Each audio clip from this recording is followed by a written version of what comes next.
Hello everyone, this is Ria from Nani Muskan, and today I'm going to show you some very easy activities which you can do with simple things which can be easily found in your house for your kids in the lockdown. So the first activity that I'm going to do, it's a memory game.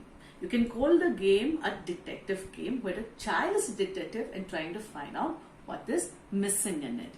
So in this memory game is this game is very good. Firstly, obviously, to improve the memory of your child.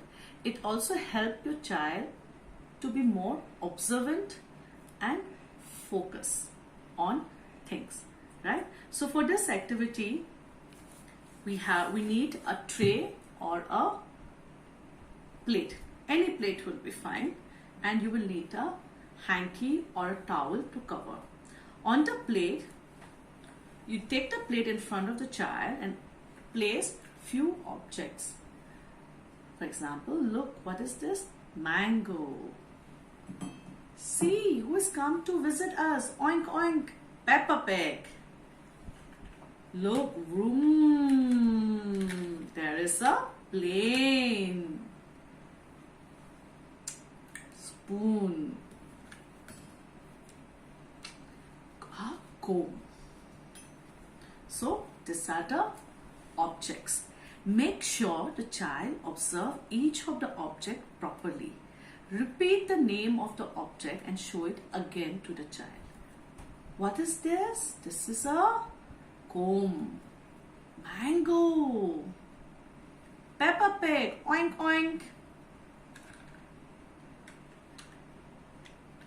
Aeroplane. Spoon. Now, when you have realized that kid has observed the objects well, ask them to close their eyes. You can ask them to count till 10, or you can ask them to count till, just close their eyes if they don't know counting for now. While they're counting, take out one object. So I have taken out a brush here and cover it up. Ask the kid to open his eyes. Now I will say, "Oh, Mr. Detective, can you tell me what is missing in my tray? Can you tell me what is missing in my tray?" And the kid will tell what is missing on the tray. Sometimes a child may not be able to identify or tell what it is.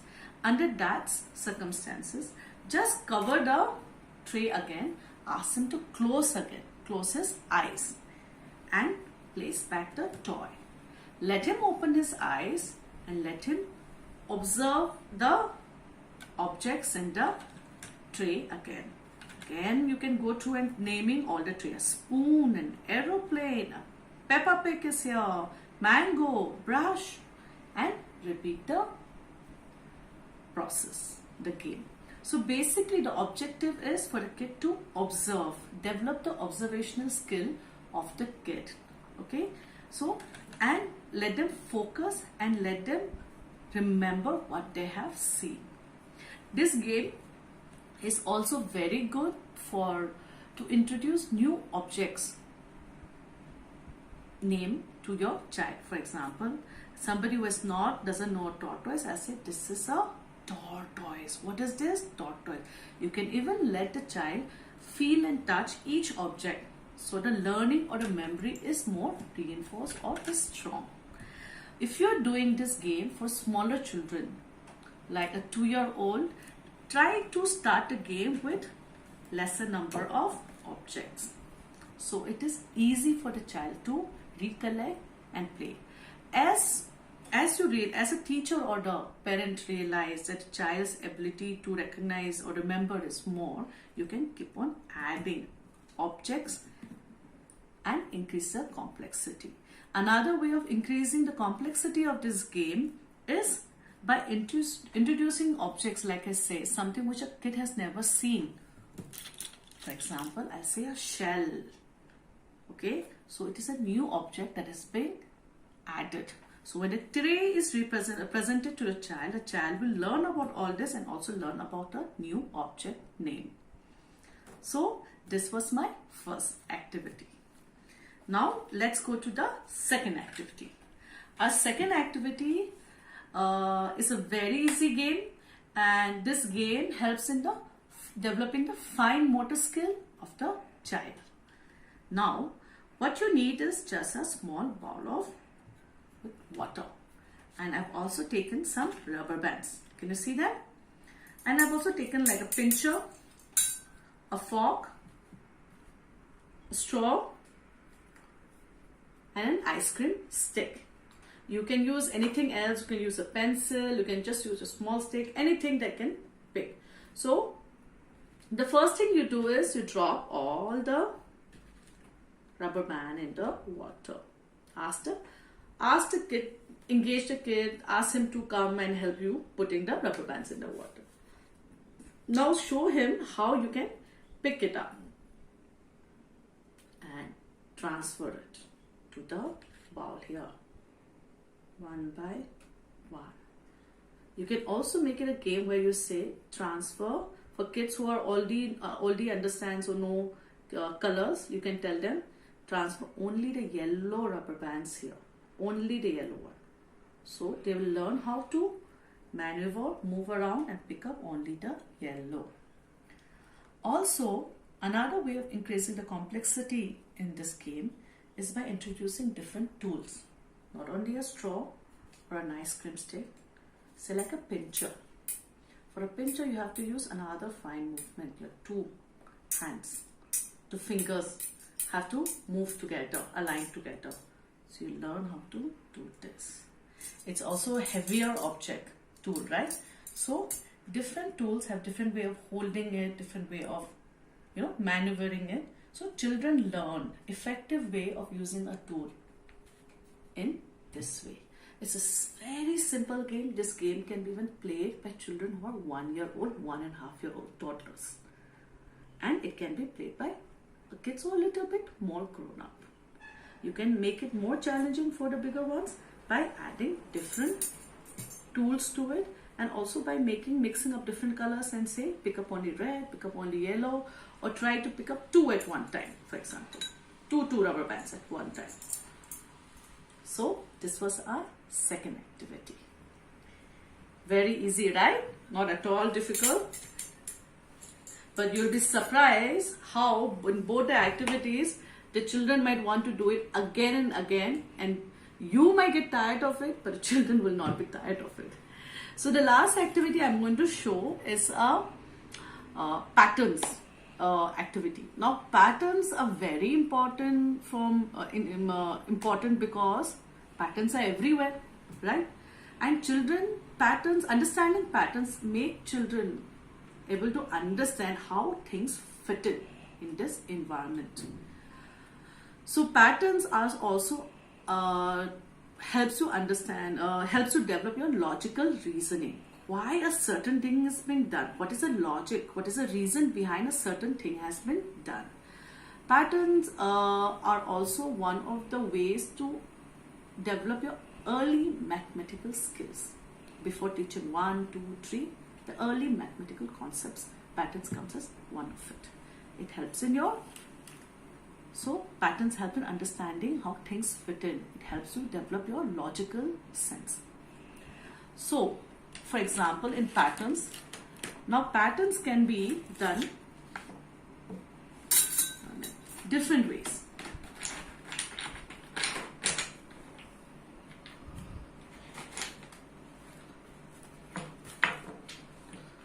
So, there is an AB pattern, there is an ABC pattern. First, I'll just pick up the first two. AB pattern is very simple. You take one, yellow, blue, yellow, blue, A, B, right? A, B. Now you'll ask, what is next? This is an AB pattern, okay? ABC pattern is A, B, C. A, B, C. So this is a ABC patterns where I'm using 3 elements. For the younger ones, when you're starting with patterns, go for the AB patterns. Okay. So always make sure you are showing the patterns. You do the pattern exercise first yourself, demonstrate it completely and show it to the child before asking the child to repeat. After the child is able to solve a pattern, for example, if I say this is yellow and blue, yellow and blue, yellow, what will come next? Will yellow come next? And if the child is able to identify clearly and say blue, then after blue what will come? Yellow. Okay, so if the child is able to do this, you can move to ABC pattern or more different patterns. Also, it is a good learning if you let children develop their own patterns with the stuff that you have. You can also use, here I have used simple blocks. You can also use different things where it's not the same, like for example, natural elements. Because when you're doing with natural element, what happens? Your tactile ability, your child's tactile ability is your touch, understanding of texture will develop, and when they are touching and holding such kind of object. So in many of the early childhood education, there's a lot of emphasis on using natural elements. So natural elements can be anything. It can be leaf, it can be this rocks that I found, this shell I have, or even this wooden, colors, right? So I have something like this. So this is you can also have a break like that. Okay. So this is your pattern understanding. Now, how do we make pattern understanding more complex for kids who are 3-year-old, 4-year-old, who can count, for example? Let's see. So I'll do one thing. 1, 2, 3. 1, 2, 3. Right? So what do we have here? We are not having only color scheme here. We are also having a numerical scheme.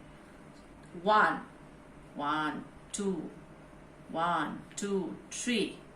Then 1 again. 1, 2, 1, 2, 3. So now the pattern is on 2 schemes.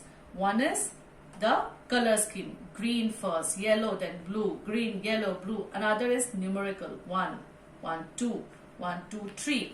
Right? So this will aid their counting also along with their color reinforcement.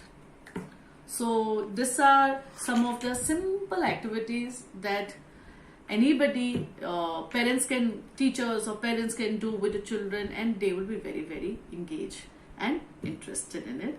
I hope this is useful for you all. Till next time, this is time to say bye.